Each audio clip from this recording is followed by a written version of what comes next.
Yun mga mati, magandang hapon. Nandito tayo ngayon sa tabing ilog. Simula kagabi na malakas ang ulan, ngayon lumaki uli ang tubig ilog mga kamatik sa Marikina.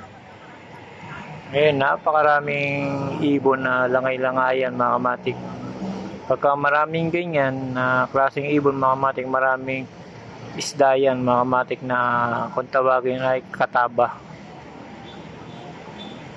Ngayon mga kamatik, napakarami oh.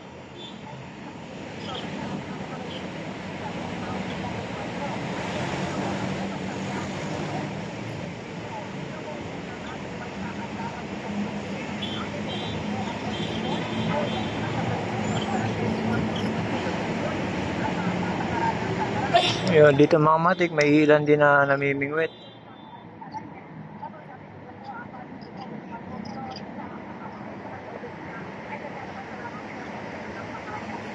Yan mga kamatik, malaki ngayon ang tubig ilog mga kamatik.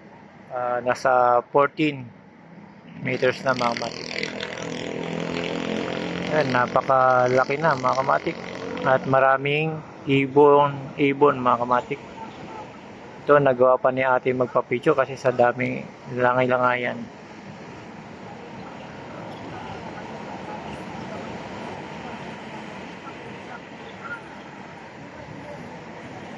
Dami ibon, no?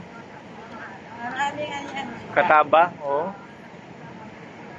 Yan, mga kamatik, gaya na sinabi ko, maraming ibon, maraming isda. Kaya dito sila nangunguha at nanguhuli ng isda. Parang paniki lang.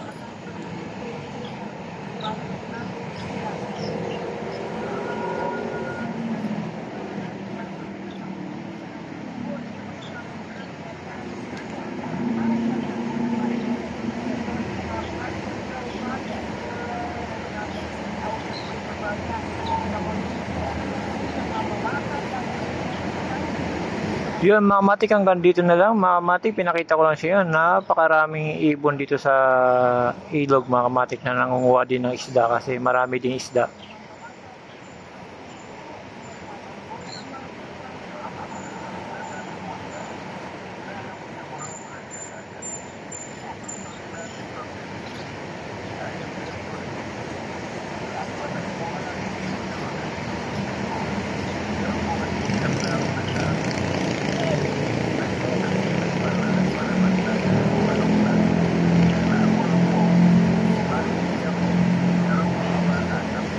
Yun mga matik, hanggang dito na lang mga matik. Salamat, pinakita ko lang sa inyo dito sa Marikina. Napakarami langay-langay na ibon mga matik. Salamat.